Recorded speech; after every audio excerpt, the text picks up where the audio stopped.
Hello नमस्कार दोस्तों, स्वागत है आप सबका एडिटोरियल अड्डा में।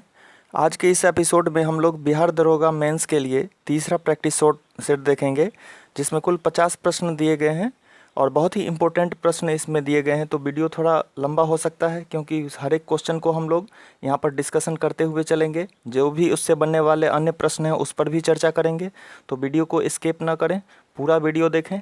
अगर वीडियो पसंद आता है तो ज़रूर चैनल को सब्सक्राइब करें और लाइक करना बिल्कुल ना भूलें। तो चलिए बिना देर किए हुए हम लोग अपना प्रैक्टिस सेट शुरू करते हैं। पहला प्रश्न यहाँ पर देख रहे हैं हम लोग। पहला प्रश्न है, सूची 1 को सूची 2 से मिलाना है।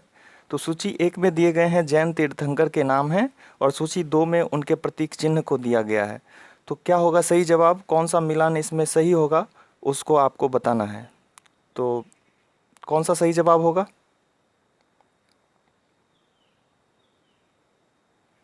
दोस्तों यहाँ पर सही जवाब हो जाएगा ऑप्शन बी। ऑप्शन बी सही जवाब हो जाएगा, यानी कि ऋषभ देव का जो संबंध था उनका प्रतीक चिन्ह था सांड, जबकि संभवनाथ का जो प्रतीक चिन्ह था वो था घोड़ा, और महावीर का जो प्रतीक चिन्ह था वो था सिंह, और अरिष्टनेमी का जो प्रतीक चिन्ह था वो था शंख। तो इस तरह बी हमारा सही जवाब हो जाएगा। चलिए नेक्स्ट क्वेश्चन देखते हैं। निम्नलिखित महाजनपद तथा उसकी राजधानी में कौन सुमेलित नहीं है? ऑप्शन ए है काशी वाराणसी को, ऑप्शन बी है मल्ल अहिछत्र को, ऑप्शन सी है मत्स्य विराटनगर को, और ऑप्शन डी है चेदी शक्तिमती को। तो कौन सा सही जवाब होगा यहाँ पर, कौन सही सुमेलित नहीं है? दोस्तों यहाँ पर सही जवाब हो जाएगा आपका ऑप्शन बी मल्ल। जो मल्ल जो था वो अहिछत्र को नहीं था, जबकि ये कुशावती इसकी राजधानी हुआ करती थी, जबकि अहिछत्र जो थी वो पंचाल नरेश की, पंचाल जो महाजनपद थी वहाँ की राजधानी हुआ करती थी। तो इस तरह आपका बी सही जवाब हो जाएगा, बी सुमेलित नहीं है। नेक्स्ट क्वेश्चन देखते हैं। गौतम बुद्ध के दूसरे गुरु कौन थे? ऑप्शन ए है Alara Kalama, option B Rudraka Ramaputta, option C Kaundinya, option D Assaji.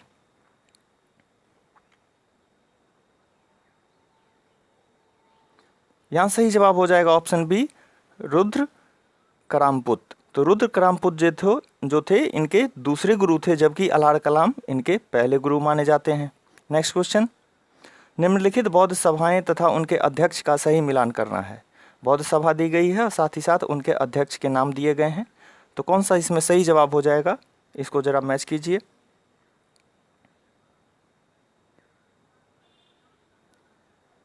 यहाँ सही जवाब हो जाएगा ऑप्शन डी। तो ऑप्शन डी यहाँ पर सही जवाब हो जाएगा। बौद्ध सभा जो थी उसमें प्रथम बैठक जो हुई थी, प्रथम बौद्ध संगीति, उसके अध्यक्ष महाकश्यप थे। द्वितीय बौद्ध संगीति की जो अध्यक्ष थे वो थे सभाकामी। तृतीय बौद्ध संगीति में मोगलीपुत्र तिष्य थे, और चतुर्थ बौद्ध संगीति जो कुंडलवन में हुआ था उसके अध्यक्ष थे वसुमित्र। तो इस तरह आपका डी सही जवाब हो जाएगा। Next question. हीनयान के अनुसार जो व्यक्ति अपनी साधना से निर्माण की प्राप्ति करते हैं उन्हें क्या कहा जाता है? ऑप्शन ए है Mahanama, option B Bappa, option C Bhaddiya, option D Arhat. दोस्तों यहाँ सही जवाब हो जाएगा ऑप्शन डी, उन्हें अरहत कहा जाता है। जो लोग अपनी साधना से अपने निर्वाण को प्राप्त करते हैं उनको अरहत कहा जाता है। नेक्स्ट क्वेश्चन देखते हैं। शून्य संपादन किस धर्म का धार्मिक ग्रंथ है? Option A Jain, option B Parsi, option C यहूदी, ऑप्शन डी लिंगायत। तो यहाँ सही जवाब हो जाएगा ऑप्शन डी, लिंगायत संप्रदाय का ये एक धार्मिक ग्रंथ है। Next question. अशोक के किस शिलालेख में कलिंग युद्ध तथा अशोक के हृदय परिवर्तन की बात कही गई है? ऑप्शन ए है चौथा शिलालेख, ऑप्शन बी 9वां शिलालेख, ऑप्शन सी 13वां शिलालेख, ऑप्शन डी 14वां शिलालेख। तो यहाँ सही जवाब हो जाएगा ऑप्शन सी 13वां शिलालेख, जिसमें कलिंग युद्ध तथा उनके हृदय परिवर्तन की बात कही गई है। Next question. भारतीय नाट्य कला के विकास में किसका योगदान माना जाता है? ऑप्शन ए यूनानियों का, ऑप्शन बी पुर्तगालियों का, ऑप्शन सी अंग्रेजों का, ऑप्शन डी फ्रांसीसियों का। तो क्या होगा सही जवाब? यहाँ होगा सही जवाब ऑप्शन ए यूनानियों का। जो यूनानी थे जो सर्वप्रथम भारत में पर्दा की शैली को अपनाया था। नेक्स्ट क्वेश्चन देखते हैं, भारत का अंतिम हिंदू शासक किसे माना जाता है? ऑप्शन ए है पुलकेशिन द्वितीय, option B Harshavardhana, option C Samudragupta, option D Skandagupta. दोस्तों यहाँ सही जवाब हो जाएगा आपका ऑप्शन बी हर्षवर्धन। जो हर्षवर्धन था इसे ही अंतिम हिंदू शासक माना जाता है। नेक्स्ट क्वेश्चन, एलोरा का प्रसिद्ध कैलाश मंदिर का निर्माण किसके द्वारा करवाया गया था? ऑप्शन ए कृष्ण प्रथम, ऑप्शन बी कृष्ण द्वितीय, ऑप्शन सी राजेंद्र प्रथम, ऑप्शन डी नरसिंह प्रथम।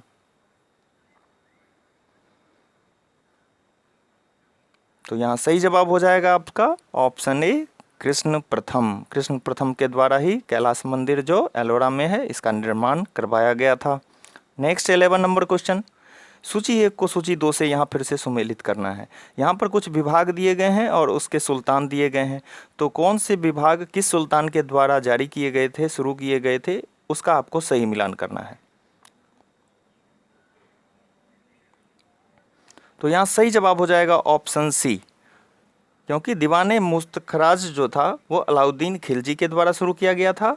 दीवाने को ही जो बलबन मोहम्मद बिन तुगलक के द्वारा शुरू किया गया था, और दीवाने अर्ज बलबन के द्वारा, जबकि दीवाने बंदगान फिरोज शाह तुगलक के द्वारा शुरू किया गया था। नेक्स्ट क्वेश्चन, भारत में यूरोपीय व्यापारिक कंपनियों का सही आगमन क्रम क्या है? ऑप्शन ए है यहाँ पर पुर्तगाली, अंग्रेजी, डच, डेनिश, ऑप्शन बी है पुर्तगाली, फ्रांसीसी, अंग्रेजी, डच, ऑप्शन सी अंग्रेजी, पुर्तगाली, फ्रांसीसी, डच, तथा डी ऑप्शन है अंग्रेजी, पुर्तगाली, डेनिश और फ्रांसीसी। दोस्तों यहाँ पर सही जवाब हो जाएगा आपका ऑप्शन ए। सबसे पहले पुर्तगाली आए, फिर अंग्रेज, फिर उसके बाद डच आए और उसके बाद डेनिश।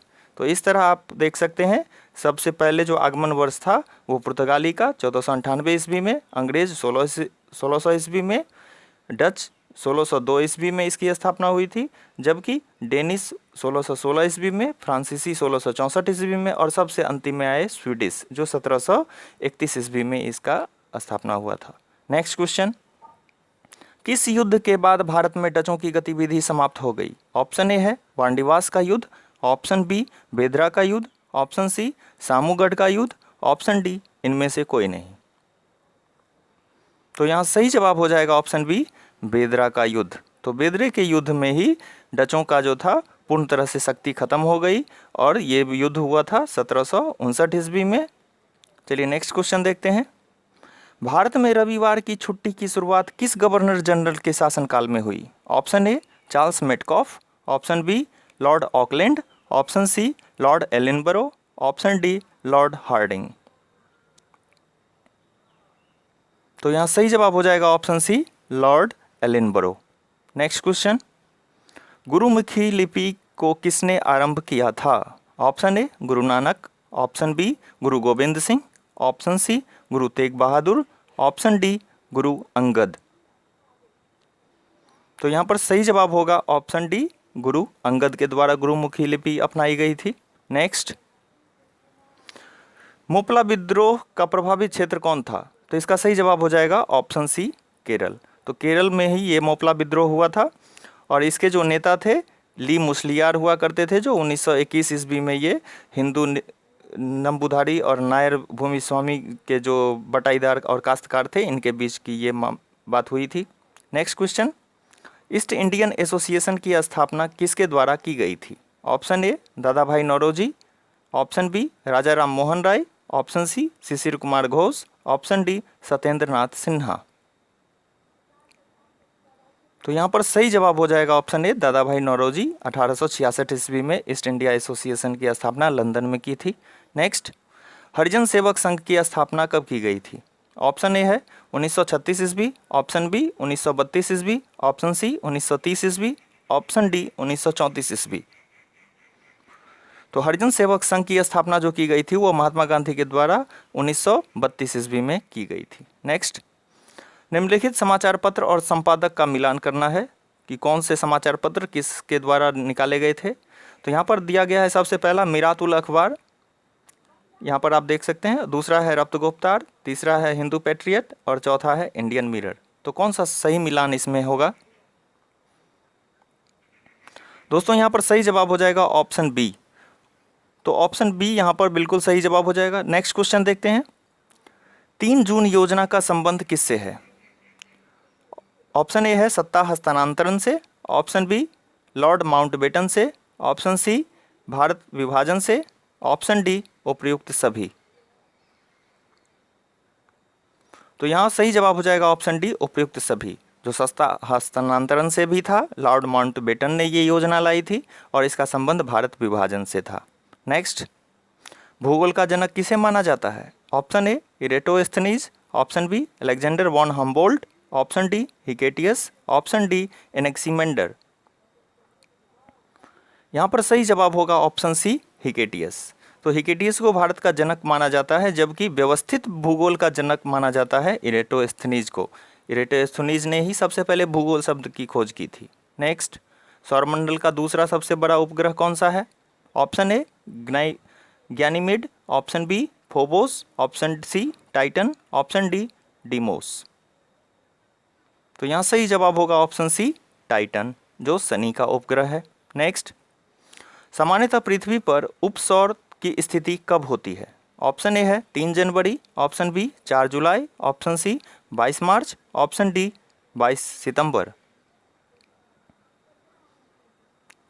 दोस्तों उपसौर जो होती है ये 4 जुलाई को होती है अपसौर, और जबकि उपसौर जो होती है ये 3 जनवरी को होती है। जब पृथ्वी से सूर्य की दूरी अधिकतम होती है तो अपसौर होगा जो 4 जुलाई को होगा, और उपसौर जब पृथ्वी से सूर्य की दूरी निकटतम होगी तो ये 3 जनवरी को ये समय होता है। तो इसका सही जवाब जो होगा वो ऑप्शन बी हो जाएगा। Next question,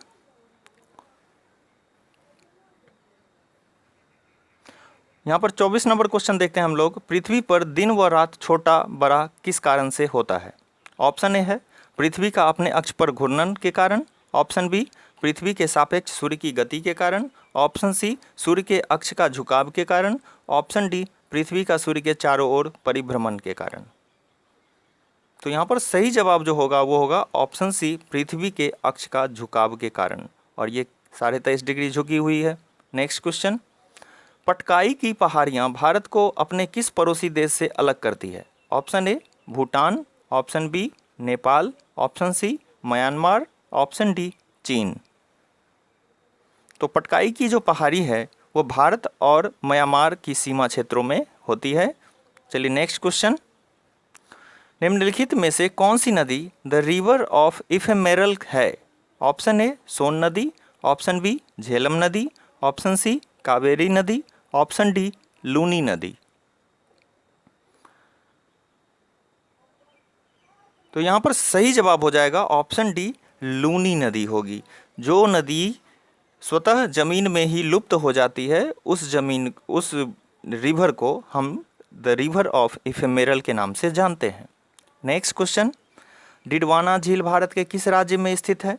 option A Madhya Pradesh, option B Chhattisgarh, option C Maharashtra, option D Rajasthan. तो डिडवाना झील जो है वो राजस्थान में है, तो डी सही जवाब हो जाएगा। नेक्स्ट क्वेश्चन, राष्ट्रीय आय लेखांकन का जन्मदाता किसे माना जाता है? Option A Simon Kuznets, option B George Alexander, option C PC Mahalanobis, option D इनमें से कोई नहीं। दोस्तों यहाँ सही जवाब हो जाएगा ऑप्शन ए साइमन कुजनेट्स को राष्ट्रीय आय का जन्मदाता माना जाता है। नेक्स्ट क्वेश्चन, भारतीय प्रतिभूति एवं विनिमय बोर्ड की स्थापना कब की गई थी? ऑप्शन ए मार्च 1982 ईस्वी, ऑप्शन बी अक्टूबर 1988 ईस्वी, ऑप्शन सी अप्रैल 1988 ईस्वी, ऑप्शन डी सितंबर 1982 ईस्वी। तो सेबी की जो स्थापना हुई थी वो हुई थी अप्रैल 1988 ईस्वी में, सी सही जवाब हो जाएगा। नेक्स्ट क्वेश्चन, भारत में सर्वाधिक दुग्ध उत्पादक राज्य कौन सा है? Option A Punjab, option B Haryana, option C Bihar, option D Uttar Pradesh. तो दूध उत्पादन में भारत का उत्तर प्रदेश अग्रणी राज्य है, तो डी सही जवाब हो जाएगा। नेक्स्ट क्वेश्चन, मानव के दुर्व्यापार और बालात श्रम का प्रतिषेध किस अनुच्छेद में किया गया है? ऑप्शन ए है अनुच्छेद 22, ऑप्शन बी अनुच्छेद 23, ऑप्शन सी अनुच्छेद 24, ऑप्शन डी अनुच्छेद 27। तो मानव दुर्व्यापार और बालात श्रम का जो प्रतिषेध किया गया है वो अनुच्छेद 23 में किया गया है, तो बी सही जवाब हो जाएगा। तो अनुच्छेद 22 कहता है निवारक निरोध कानून, जो शक के आधार पर किसी की गिरफ्तारी हो सकती है, कोई सुसाइड करने जा रहा है तो उससे पहले ही उसकी गिरफ्तारी कर दी जाती है। अनुच्छेद 23 कहता है मानव दुर्व्यवहार और बालात श्रम का प्रतिषेध करता है। अनुच्छेद 24 बालकों के कारखाने में नियोजन से प्रतिषेध करता है, जो 14 वर्ष से कम उम्र के बच्चे होते हैं उनको कारखाने में नहीं नियोजित किया जा सकता है। जबकि अनुच्छेद 27 कहता है कि कोई भी राज्य धर्म के आधार पर किसी विशेष धर्म को लाभ पहुंचाने के लिए किसी दूसरे धर्म पर कर आरोपित नहीं कर सकता है। तो यहाँ पर बी सही जवाब हो जाएगा। नेक्स्ट क्वेश्चन देखते हैं, भारतीय संविधान के किस अनुच्छेद में प्राथमिक स्तर पर मातृभाषा में शिक्षा देने की बात कही गई है? ऑप्शन ए है अनुच्छेद 350, ऑप्शन बी अनुच्छेद 351, ऑप्शन सी अनुच्छेद 350 क, ऑप्शन डी अनुच्छेद 343। दोस्तों यहाँ सही जवाब हो जाएगा आपका ऑप्शन सी अनुच्छेद 350 क, जिसमें कही गई है कि सभी राज्य अपनी मातृभाषा में अपने राज्य के बच्चों को शिक्षा देंगे। नेक्स्ट क्वेश्चन, राज्य के विधानसभाओं में जनसंख्या के आधार पर अनुसूचित जातियों और अनुसूचित जनजातियों के सीटों का आरक्षण किस अनुच्छेद में किया गया है? ऑप्शन ए है यहाँ पर अनुच्छेद 330, ऑप्शन बी अनुच्छेद 331, ऑप्शन सी अनुच्छेद 332, ऑप्शन डी अनुच्छेद 333। तो यहाँ पर सही जवाब हो जाएगा ऑप्शन सी अनुच्छेद 332। नेक्स्ट क्वेश्चन, लोकसभा में एक दिन में तारांकित प्रश्नों की अधिकतम संख्या क्या होती है? Option A 20, option B 15, option C 25, option D 30। तो एक दिन में जो तारांकित प्रश्नों की संख्या होती है, जिसको स्टार्ड क्वेश्चन हम लोग कहते हैं, उसकी संख्या होती है 20। तो 20 से अधिक नहीं हो सकती है। नेक्स्ट क्वेश्चन, वर्तमान में संघ सूची में कुल कितने विषय हैं? Option A 97, option B 100, option C 105, option D 107। तो वर्तमान में जो संघ सूची में वर्णित विषय हैं उनकी संख्या है 100, जबकि जिस समय संविधान बना था उस समय इसकी संख्या थी 97। नेक्स्ट क्वेश्चन, 2011 की जनसंख्या के आधार पर भारत का दूसरा सर्वाधिक साक्षर राज्य कौन सा है? ऑप्शन ए है Goa, option B Mizoram, option C Meghalaya, option D Himachal Pradesh. तो 2011 की जनसंख्या के आधार पर दूसरा सर्वाधिक राज्य जो है वो है मिजोरम। तो बी सही जवाब हो जाएगा। और आप जानते हैं जो पहला राज्य होगा साक्षरता दर में ऊपर वाला वो है केरल। नेक्स्ट क्वेश्चन, 2011 की जनसंख्या के अनुसार सर्वाधिक दशकीय वृद्धि वाला राज्य कौन सा है? ऑप्शन ए है Bihar, option B Arunachal Pradesh, option C Meghalaya, option D Mizoram. तो दोस्तों यहाँ सही जवाब हो जाएगा ऑप्शन सी मेघालय, जो लगभग 27 दशमलव समथिंग 5 के प्रतिशत के वृद्धि से ये बढ़ा था, जबकि बिहार 25 दशमलव कुछ के रेशियो से आगे बढ़ा था। 25% की लगभग वृद्धि हुई थी बिहार में। तो नेक्स्ट क्वेश्चन देखते हैं, यूएनओ द्वारा वर्ष 2020 को किस रूप में मनाया जा रहा है? ऑप्शन ए है पशु पक्षियों की देखभाल का वर्ष, ऑप्शन बी पर्यावरण के संरक्षण का वर्ष, ऑप्शन सी पौधों की देखभाल के लिए अंतर्राष्ट्रीय वर्ष, ऑप्शन डी दलहन का वर्ष। तो 2020 को जो अनाउंस किया गया है यूएनओ के द्वारा, वो पौधों की देखभाल के लिए अंतर्राष्ट्रीय वर्ष के रूप में घोषित किया गया है। नेक्स्ट क्वेश्चन, विश्व में सर्वाधिक वन क्षेत्र प्रतिशत वाला देश कौन सा है? ऑप्शन ए दक्षिण Africa, option B Congo, option C चीन, ऑप्शन डी अर्जेंटीना। तो सर्वाधिक प्रतिशत वन वाला जो क्षेत्र है वो है कांगो। तो बी सही जवाब हो जाएगा। नेक्स्ट क्वेश्चन, पटोला साड़ी किस राज्य की विशेषता है? Option A Gujarat, option B Rajasthan, option C Sikkim, option D Manipur. तो पटोला साड़ी जो विशेषता है वो है गुजरात की। तो ए सही जवाब हो जाएगा। नेक्स्ट क्वेश्चन, संगीत के क्षेत्र में दिया जाना वाला ग्रैमी पुरस्कार 2020 किसे दिया गया है? ऑप्शन ए है Michael Willie, option B John Macron, option C Willie Ellis, option D इनमें से कोई नहीं। तो यहाँ पर सही जवाब होगा ऑप्शन सी सही जवाब हो जाएगा, Willie Ellis. Next question, America में भारत के नए राजदूत कौन बने हैं? ऑप्शन ए है Sunil Kant Munjal, option B Vinay Mohan, option C Michael Devvrat Patra, option D Taranjit Singh Sandhu.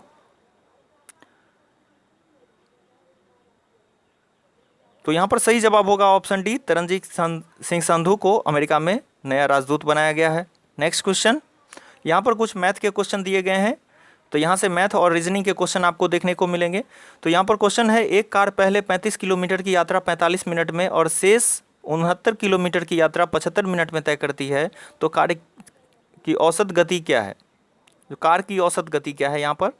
तो आपको ऑप्शन दिया गया है 42 किलोमीटर प्रति घंटा, ऑप्शन बी 50 किलोमीटर प्रति घंटा, ऑप्शन सी 52 किलोमीटर प्रति घंटा, ऑप्शन डी 60 किलोमीटर प्रति घंटा।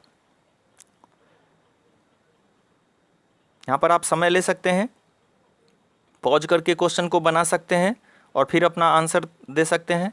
हम लोग यहाँ पर आंसर देखते हैं, तो यहाँ पर सही आंसर हो जाएगा ऑप्शन सी 52 किलोमीटर प्रति घंटा। सॉल्यूशन यहाँ पर दे दिया गया है, तो आप देख सकते हैं कि जो हमारी यहाँ पर किलोमीटर दी गई है 35 किलोमीटर और 69 किलोमीटर पहली, और जब उसको हम डिवाइड करते हैं फिर आवर में चेंज करके, और जब हम 60 का यहाँ पर चेंज कर देंगे तो यहाँ पर हमारा आ जाएगा 104 गुने 60/120। तो इस तरह से 52 किलोमीटर प्रति घंटा आंसर आ जाएगा। नेक्स्ट 44 नंबर क्वेश्चन देखते हैं। 12 औरतें किसी काम को 8 दिन में पूरा करती है तथा 8 बच्चे उसी काम को 16 दिन में पूरा करते हैं, तो 6 औरतें और 12 बच्चे उसी काम को कितने दिन में करेंगे? ऑप्शन दिए गए हैं यहाँ पर 4 दिन, ऑप्शन बी है 6 दिन, ऑप्शन सी है 5.5 दिन, ऑप्शन डी है 6.4 दिन।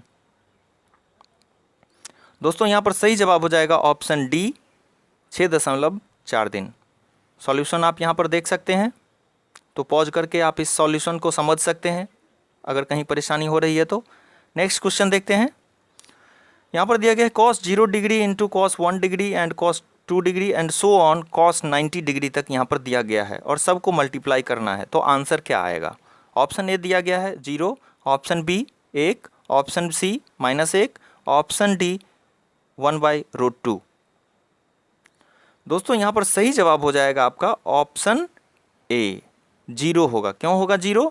क्योंकि cos 90 जो होता है वो sin 0 के बराबर होता है और sin 0 की वैल्यू होती है 0 और cos 90 की वैल्यू भी हो जाती है 0। तो इस तरह से जब 0 से किसी भी अंक को हम मल्टीप्लाई करेंगे तो उसका आंसर हमारा 0 ही आ जाएगा। तो इस तरह आप चार्ट में देख सकते हैं सबकी वैल्यू दे दी गई है। नेक्स्ट क्वेश्चन देखते हैं हम लोग यहाँ पर। अगर एक त्रिभुज की ऊंचाई में 40% की कमी तथा आधार में 40% की वृद्धि हो जाए तो उसके क्षेत्रफल पर क्या प्रभाव पड़ेगा? ऑप्शन ए है कोई परिवर्तन नहीं होगा, ऑप्शन बी 16% की वृद्धि हो जाएगी, ऑप्शन सी 8% की कमी हो जाएगी, ऑप्शन डी है 16% की कमी हो जाएगी। तो सिंपल है, आप यहाँ पर देख सकते हैं, तो इसका आंसर हो जाएगा ऑप्शन डी 16% की कमी हो जाएगी। ये फॉर्मूला है x + y + xy/100 का परसेंट निकालने के लिए, तो इस तरह से निकल जाएगा आपका 16% की कमी हो जाएगी। नेक्स्ट क्वेश्चन, यहाँ पर रीजनिंग के यहाँ से प्रश्न दिए गए हैं। कथन दिया गया है, एक सिलोजिज्म का क्वेश्चन है, सभी फूल तने हैं, सभी तने मूल हैं, और निष्कर्ष दिया गया है सभी मूल फूल हैं, और निष्कर्ष 2 है सभी तने फूल हैं। तो कौन सा निष्कर्ष इसमें फॉलो कर रहा है, अनुसरण करता है, ये आपको सही जवाब देना है। ऑप्शन ए दिया गया है केवल निष्कर्ष 1 अनुसरण करता है, ऑप्शन बी केवल निष्कर्ष 2 अनुसरण करता है, ऑप्शन सी या तो 1 या 2 अनुसरण करता है, ऑप्शन डी न तो 1 न ही 2 अनुसरण करता है। तो यहाँ पर सही जवाब हो जाएगा ऑप्शन डी न तो 1 और न ही 2 अनुसरण करता है। आप यहाँ पर इसके वेन आरेख को देख सकते हैं कि सबसे पहले आया फूल, फूल के बाद आया तना और तना के बाद आया मूल, जबकि निष्कर्ष में कह रहा है कि सभी मूल फूल हैं, जबकि फूल जो हैं वो मूल के अंदर हैं, जबकि ये संभव नहीं है। फिर कहा जा रहा है सभी तने फूल हैं, तो सभी तने कभी फूल नहीं हो सकते क्योंकि फूल जो है वो तना के अंदर है। इस तरह दोनों कथन यहाँ पर गलत हो जाते हैं। नेक्स्ट क्वेश्चन देखते हैं। एक लड़के की तस्वीर की तरफ इशारा करते हुए सुरेश ने कहा, यह मेरी माँ की इकलौते पुत्र का पुत्र है। तो बताइए सुरेश का इस लड़के से क्या संबंध है? ऑप्शन ए है चाचा, ऑप्शन बी भाई, ऑप्शन सी पिता, ऑप्शन डी चचेरा भाई। तो ये ब्लड रिलेशन का एक क्वेश्चन है। यहाँ पर सही जवाब हो जाएगा ऑप्शन सी उसका संबंध पिता से है। आप यहाँ पर दिए गए वेन आरेख में समझ सकते हैं पॉज करके। चलिए नेक्स्ट क्वेश्चन देखते हैं। पासे की निम्न स्थितियों के आधार पर संख्या 5 के विपरीत फलक पर कौन सी संख्या होगी? ऑप्शन ए दिया गया है यहाँ पर 1, option B 4, option C 3, option D 6। तो यहाँ पर सही जवाब हो जाएगा ऑप्शन बी 4 होगा। जब इस पासे को हम खोल कर देखेंगे तो स्पष्ट तौर पर हमें समझ में आता है कि यहाँ पर 5, 3 और 1 दिया गया है, यहाँ पर फिर 6 और 3 जो है उसके साथ 4 दिया गया है। तो इस तरह हमारा 5 के विपरीत फलक पर जो होगा यहाँ पर आप 4 देख सकते हैं। चलिए अंतिम क्वेश्चन हम यहाँ पर देख रहे हैं, कौन सी चिन्हों की अदला बदली समीकरण को सही बनाएगी? यहाँ पर दिया गया है 6 × 4 + 2 = 16। तो यहाँ पर कौन सा ऐसा हम ऑप्शन चुनें जिसको हम चेंज करें तो ये समीकरण हमारा संतुलित हो जाता है? तो दोस्तों यहाँ पर सही जवाब हो जाएगा ऑप्शन बी, यानी प्लस को गुना से चेंज कर देना है और 4 को 6 से चेंज कर देना है। तो इस तरह हमें आंसर आ जाएगा 16। तो दोस्तों यहाँ पर हमारा एपिसोड समाप्त होता है। उम्मीद करते हैं कि ये वीडियो आपको बहुत पसंद आया होगा। अगर पसंद आया है तो ज़रूर चैनल को सब्सक्राइब कर लें और लाइक करना बिल्कुल ना भूलें। अपने जो भी दोस्त हैं आपके जो बिहार एसआई मेंस की तैयारी कर रहे हैं उनको ज़रूर ये भेजें। चलिए बहुत बहुत धन्यवाद आप लोगों का वीडियो देखने के लिए, बहुत बहुत शुक्रिया।